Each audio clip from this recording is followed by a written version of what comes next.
se va a hundir en ciertos lugares mucho tiempo antes de que se hunda, solo que tenemos mucha materia del cerebro izquierdo en nosotros también, de tal manera que no tenemos ese tipo de certeza absoluta.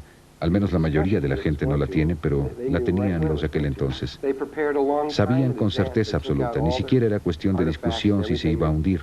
Sabían exactamente cuándo se iba a hundir. Se prepararon con mucho tiempo de anticipación, sacaron todos sus artefactos y todo, trajeron la mayoría de las cosas al lago Titicaca, el gran disco de oro, y todo fue llevado ahí, y sacaron todas esas cosas.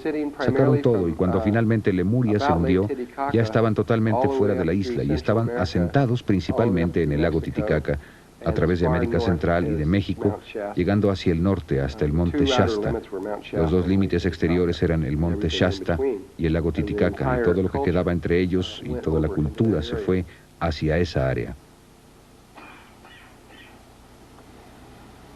Cuando esto se hundió, al mismo tiempo, aunque sé que esto no concuerda con las ideas de otras personas acerca de esto es lo que Todd dice, que esto y la Atlántida fueron acontecimientos similares. Se efectuó otro desplazamiento en el eje. Esto se hundió, y por acá, en esta sección, justo aquí, estaba un continente bastante grande que se llamaba Atlántida. Eran 10 islas, y toda esta sección de los Estados Unidos, aquí arriba y toda esta parte aquí abajo, todo esto en el sur, Florida, Luisiana, Alabama, Georgia, Carolina del Sur, Carolina del Norte, allá arriba, partes de Texas, y todo eso no estaba ahí, estaba bajo el agua. Y la Atlántida era esta isla. No sé si era tan grande o no, pero era bastante grande. Eran 10 islas, si contaban las islas. Esta hay una en el norte, una en el este, una al sur y 6 al oeste, que de hecho entraban a los cayos de Florida, pero los cayos de Florida estaban bajo el agua, ahí no había nada.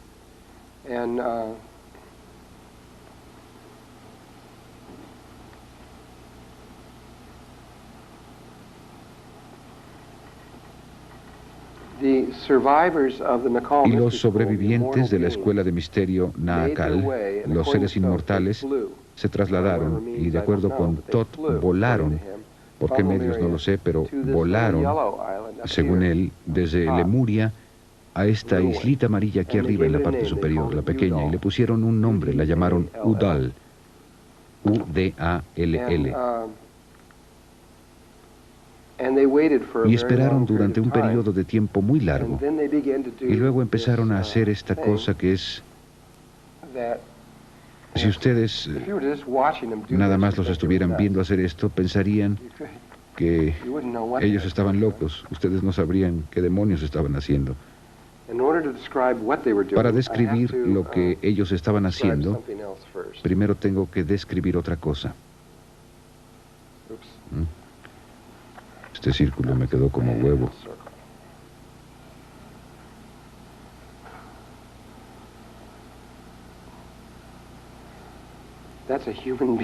Ese es un ser humano desde la cabeza viendo hacia abajo. Ahí está la nariz.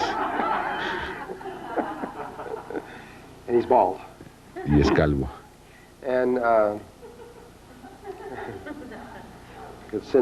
Bueno, ustedes podrían enviar ese dibujo al periódico ahora mismo y dejar que ellos lo descubran.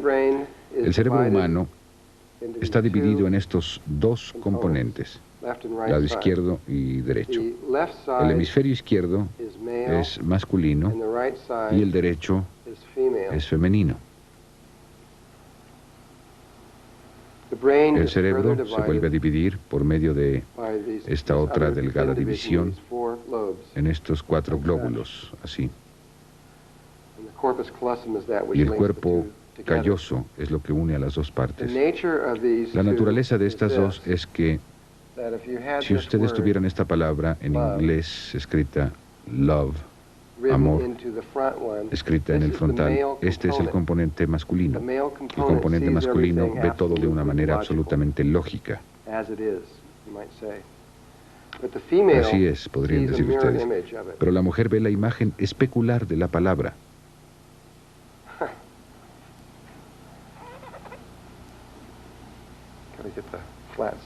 Tengo que dibujar ese lado plano correctamente. Aquí. Ahí está la palabra. La mujer ve eso. Entonces, cuando el hombre ve su lógica, la lógica de ella dice, aquí no hay lógica. Y ella lo ve y dice, es demasiado lógico. Son tan solo imágenes especulares, una de la otra, como si hubiera un espejo entre ellos. Pero el hombre tiene un componente dentro de sí mismo que se ve así, que es una imagen especular de esta forma. Y después hay otra imagen especular que va así, de la mujer, que es una imagen especular de esta, y esta es una imagen especular de aquella. Entonces es como si hubiera 4 espejos, cada uno reflejando al otro en estas 4 formas posibles.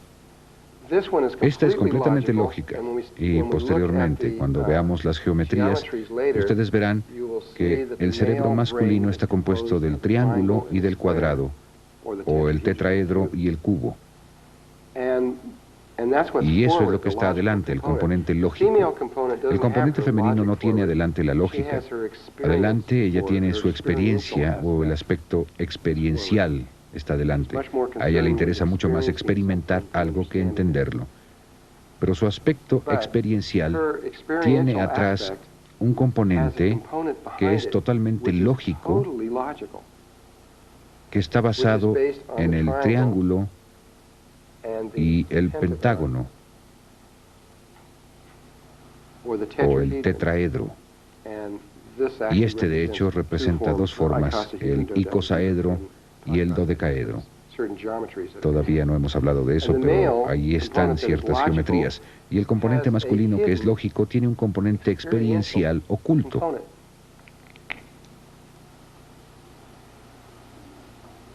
Entonces, esto también es como una imagen especular de atrás hacia adelante de esta forma. Así es como estamos hechos, de acuerdo con Todd. Él es quien me dio este concepto e idea. Y hay un camino que atraviesa de esta manera de lógica, y un camino entre lo masculino y lo femenino que va de esta manera de experiencia. Entonces, esta isla de Udall, aquí arriba, aquí está esta isla. Lo que hicieron fue que cuando aterrizaron en esta isla, lo primero que hicieron es que construyeron un muro por la mitad de 14 metros de altura, 6.5 metros de ancho, y dividía a la isla. Había que entrar al agua para llegar al otro lado. Era literalmente, no había forma de llegar de un lado al otro. Y después hicieron un muro más pequeño que pasaba por aquí. La dividía en estos 4 lóbulos. La mitad de estas 1000 personas, que eran parte de la escuela de misterio Naacal, fueron a un lado, la mitad al otro lado, según su naturaleza, y la mitad se volvió el componente masculino del cerebro, y la otra mitad se volvió el componente femenino del cerebro. Y pasaron ahí muchos miles de años desarrollando esto. Seleccionaron a 3 personas, y el papá de Todd fue una de estas. Se llamaba Todd Mess, y él y otras 2 personas se convirtieron en el cuerpo calloso, la parte que une entre sí a los hemisferios izquierdo y derecho. Y ellos eran las únicas 3 personas a las que se les permitía ir a cualquier parte de la isla. Aparte de eso, tenían que permanecer completamente separados unos de otros. Y empezaron a establecer, alinearon sus energías y sus pensamientos y sus sentimientos y todo con un cerebro humano.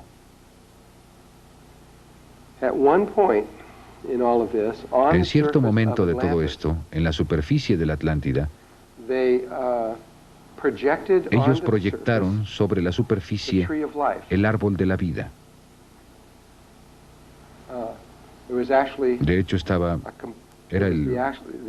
lo que realmente hicieron fue hacer el que tiene 12. Uno de los puntos estaba aquí y uno abajo, pero solo había 10 componentes, que es el árbol con el que estamos familiarizados, el que realmente estaba en la superficie de la Atlántida.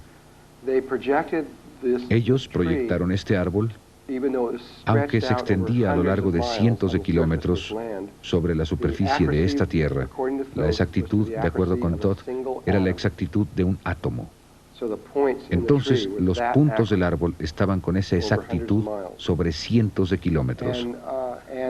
Y en un punto en el cual, algo que no acabo de entender, pero todo lo que puedo hacer es decirlo, en un punto el cerebro de la Atlántida insufló la vida en el árbol de la vida, en la superficie de la Atlántida, lo que hizo que estos vértices de energía empezaran a girar y salir de la Tierra.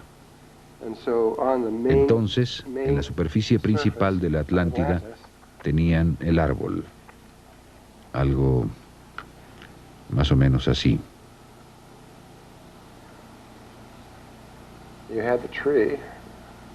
Aquí está el árbol.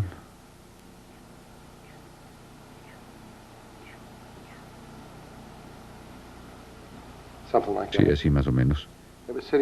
Estaba sobre la superficie, aquí con estas líneas dentro de él, y estos vértices empezaron a girar saliendo de él. Entonces, tenían un vértice giratorio saliendo de cada una de estas cosas.